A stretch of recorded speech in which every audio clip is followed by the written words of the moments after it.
Good morning students. कल हमने discuss किया था uniform velocity and non uniform velocity. Now average speed. Average speed और एवरेज वेलोसिटी में क्या होगा? एवरेज का मतलब होता है बच्चे कॉमन सा एक इनिशियल और फाइनल वाला सिस्टम। स्पीड के according it is defined as a total distance travel by an object in a given time, या टोटल टाइम भी लिख सकते हो। तो एवरेज स्पीड क्या होगी? जब टोटल डिस्टेंस कवर किया जाएगा डिवाइड बाय टोटल टाइम। यानी मान लीजिए आप करनाल से दिल्ली तक जाते हो 120 किलोमीटर है। अब आप 8 बजे चले हो और 11 बजे पहुंचे हो, यानी आपको 3 आवर्स लग गए। अब बीच में आपने नाश्ता भी किया, पेट्रोल भी डलवाया, या किसी और ट्रैफिक की वजह से भी रुके, यानी जीरो भी हुए आप। 10 की स्पीड भी हुई, 100 की भी हुई होगी।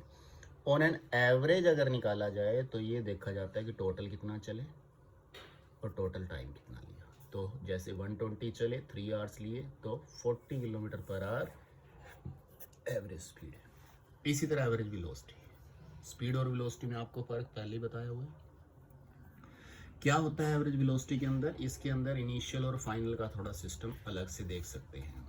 When a velocity of an body changes at a uniform rate, एक यूनिफॉर्म सिस्टम से चेंज हो रही है, बढ़ रही है या कम हो रही है given period of time, then the average velocity is the sum of the initial and final. शुरू में क्या वेलोसिटी थी? u, बाद में क्या है v, दोनों को ऐड कर दिया डिवाइड बाय 2, तो वो एवरेज वेलोसिटी काउंट होगी। फिजिक्स के अंदर बच्चों u और v फिक्स चीज़ें आ जाएंगी। अब आपकी कभी भी फिजिक्स के अंदर u और v देखो तो दैट मीन्स ये इनिशियल वेलोसिटी है और v हमेशा फाइनल वेलोसिटी काउंट। इसके बाद आता है बच्चों एक्सेलरेशन। एक्सेलरेशन क्या है? जैसे आप कोई गाड़ी चलाते हो, बाइक चलाते हो, अगर आपको उसको एक्सेलरेट करना है यानी स्पीड अप करना है, यानी बढ़ानी है उसकी गति, दैट मीन्स वो एक्सेलरेशन है। इवन डाउन भी करनी है तब भी वो एक्सेलरेशन का ही एक पार्ट यूज़ होता है जिसे हम रिटार्डेशन बोलते हैं। बट फिलहाल हम एक्सेलरेशन के ऊपर कॉन्सेंट्रेट करेंगे। यानी कि अगर किसी गाड़ी की गति को कम या ज़्यादा किया जाए, वेलोसिटी को कम या ज़्यादा किया जाए, स्पीड अप सिस्टम कम या ज़्यादा किया जाए, दैट मीन्स वो उसका एक्सेलरेशन काउंट होगा। डेफिनेशन हम इसको इस तरह लिखते हैं, it is defined the rate of change in velocity. जहाँ बच्चों वर्ड रेट आ गया that means divide by time होगा, या इसको change in velocity per unit time कर लो। अगर रेट वर्ड नहीं लिखना तो change in velocity per unit time, per unit time का मतलब भी डिवाइड बाय टाइम ही होगा।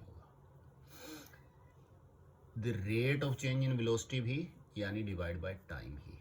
ऊपर चेंज इन वेलोसिटी दोनों कंडीशंस में आता है। चेंज इन वेलोसिटी यानी पहले क्या थी और बाद में क्या थी, दोनों में फ़र्क क्या पड़ा। जैसे मान लो आप 10 की स्पीड से जा रहे हो, खाली सड़क दिखी, आपको 50 कर दिया आपने स्पीड, यानी चेंज कितने का हुआ? 40 का। और ये 40 निकला कैसे? बाद वाली माइनस पहले वाली, यानी आप इस स्पीड को पकड़ गए, पहले आप इससे चल रहे थे, यानी तभी 40 आया।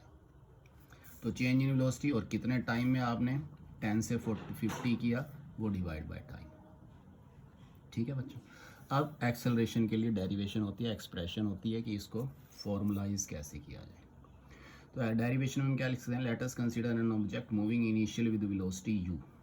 कोई ऑब्जेक्ट a पर आपने देखा तो u वेलोसिटी से वो जा रहा था, ठीक है। Due to some acceleration it reaches to point B. अब आपने जैसे सड़क खाली देखी तो बी पर पहुंची, जैसे अभी बताया था आपको। जैसे जनरल कोई एग्जांपल ले लिया कि 10 से थे और 50 कर लिया, वही कह रहा है कि u पर थे और आपने v वेलोसिटी कर ली।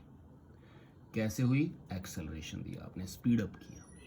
तो फॉर्मूला क्या हुआ? एक्सेलरेशन a से सिंबॉलिक सिस्टम है a, और इसको शॉर्टकट में अगर लिखना होगा एक्सेलरेशन को पूरी लाइन ना लिखकर, पूरा लेटर ना लिखकर, पूरा वर्ड ना लिखकर, ACC डॉट लिख देंगे।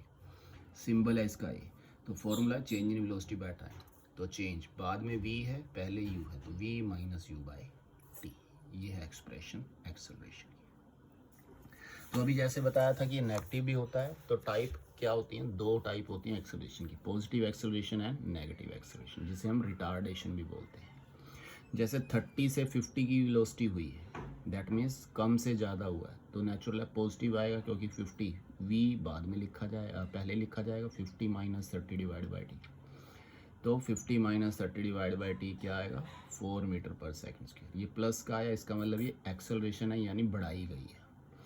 अब अगर मान लो आगे ट्रैफिक का सिग्नल रेड हो गया, आप 30 पे जा रहे थे, आप 5 पर आ गए, यानी फाइनल आप 5 पर आए हो, स्टार्ट आप 30 से किए थे, तो 5 माइनस 30 डिवाइड बाय 5 सेकेंड है, तो इसका मतलब ये क्या है, -20/5 यानी -5 मीटर पर सेकेंड के लिए रिटार्डेशन है।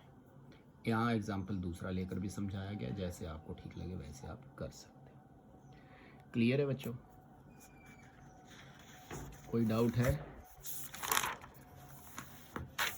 अब एक्सेलरेशन की फॉर्मेशन होती है यूनिफॉर्म और नॉन यूनिफॉर्म के सिस्टम के अंदर। यूनिफॉर्म एक्सेलरेशन यानी कल जैसे बताया था, यूनिफॉर्म का मतलब क्या होता है, एक जैसा, यानी when an body is moving in a straight line changes y equal amount in equal interval of time, Sidhi line में जा रही है और बराबर बराबर चेंज हो रहा है, टाइम के हिसाब से धीरे धीरे बढ़ रही है, तो वो यूनिफॉर्म। नॉन यूनिफॉर्म में क्या होएगा, when an body is moving in a straight line changes by unequal amount in equal interval of time, बाकी सारा कुछ वही है, सिर्फ ये चेंज होएगा, इक्वल अमाउंट की जगह अनइक्वल अमाउंट आ जाएगा, ठीक है, in equal interval of time ये सेम का सेम रहेगा, ठीक है, तो वो नॉन यूनिफॉर्म एक्सेलरेशन होगा।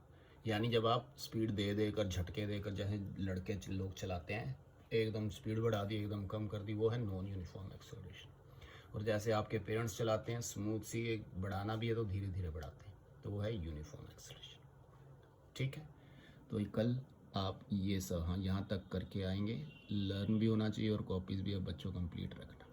That is all for the day, thank you. कल नेक्स्ट शुरू करेंगे न्यूमेरिकल्स का थोड़ा सा पार्ट।